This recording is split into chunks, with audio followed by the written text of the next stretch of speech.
அனைவருக்கும் இனிய காலை வணக்கம். உங்கள் அம்மன் சுரேஷ் பேசுகிறேன்.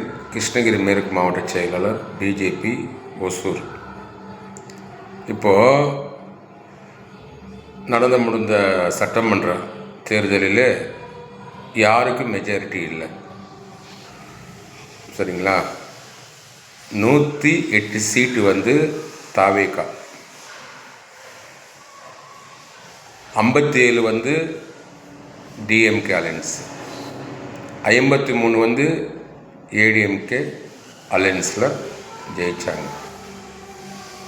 108 சீட்டு வாங்கின ஜோசப் விஜய் அவர்கள் வந்து இவரிடம் போய், ஆளுநரிடம் போய் 4-5 முறை போய்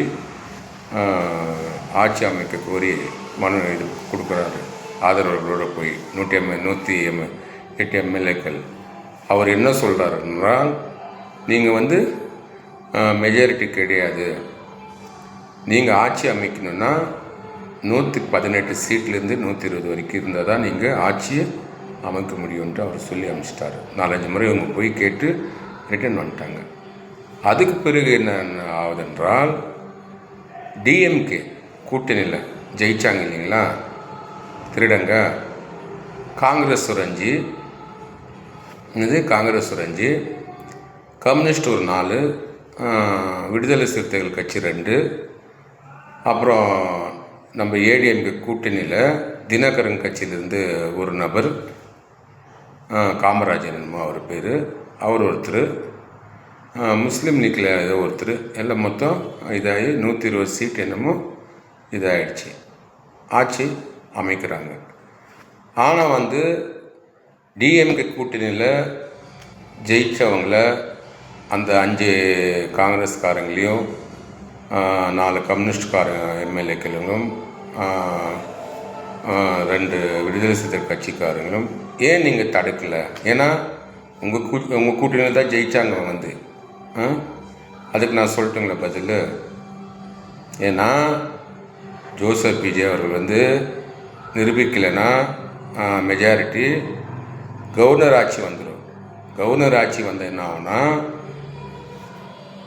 டிஎம்கே செய்த ஊழல், அதாவது வந்து முன்னாள் முதல்வர் மு.க. ஸ்டாலினாக இருக்கட்டும், உதயநிதியாக இருக்கட்டும், மற்றும் டிஎம்கே அமைச்சர்களாக இருக்கட்டும், எம்எல்ஏ இருக்கட்டும், அனைவருமே சேர்ந்த ஊழல்கள் 2021லேருந்து 2026 வரைக்கும் சேர்ந்த ஊழல் எல்லாமே வெளியில் வந்துடும் அப்படின்ட்டு உள்ளுக்குள்ளே ஜோசப் விஜய் அவர்களும் ஸ்டாலினும் ஒன்றாயிட்டாங்க. இதுதான் உண்மை. இப்போது இல்லைன்னா எப்படி போயிருப்பாங்க? இப்போது உங்கள் கூட்டணியில் தான், டிஎம்கே கூட்டணியில் தான் அவங்க ஜெயித்தாங்க. நீங்கள் எப்படி விடல அவங்க வெளியில்? இதுக்கு நீங்கள் பதில் சொல்லுங்க பார்க்கலாம். 25 ஆண்டுகளாக உங்கள் கூட்டணியில் தான் இருந்தாங்க காங்கிரஸு, 10 ஆண்டுகளாக விடுதலை சிறுத்தைகள் கட்சி மற்றும் 2 கம்யூனிஸ்ட்டுகள் எல்லாமே உங்கள் கூட்டணியில் தான் இருந்தாங்க. உங்களை மீறி எப்படி அவங்க வெளியில் போக முடியும்? அப்போது இது ராஜதந்திரம், இது உங்களோட மாஸ்டர் பிளான் தான் ஸ்டாலின் அவர்களே. என்ன கவர்னர் ஆட்சி வந்துட்டால் எல்லாமே நீங்கள் எல்லாம் உள்ளே போயிடுங்கன்னு தெரியும். எவ்வளோ எத்தனை கோடி ஊழல் பண்ணியிருக்கீங்க, அமைச்சர்களாக இருக்கட்டும், எம்எல்ஏங்களாக இருக்கட்டும். அதற்காக தான் நீங்கள் வந்து ஆதரவு கொடுத்துருக்கீங்க. யாருக்கு? ஜோசப் விஜய் அவர்களுக்கு. 8 சீட்டு இருந்தது, ஒரு 12 சீட்டு கொடுத்து 120 சீட்டு ஆச்சுங்களா? 120 சீட்டு மெஜாரிட்டி காட்டி இப்போது ஆட்சி அமைஞ்சு ஜோசப் விஜய் அவர்கள் சிஎம் ஆகிட்டார். என்னது பொம்மை சிஎம் மாதிரி யார் தெரியாது பண்ணிருக்காரு? ஆதவ அர்ஜுனா, திருடன், லாட்ரி நிறுவன மருமகன், அவங்க தான் இது பண்ணிருக்காங்க.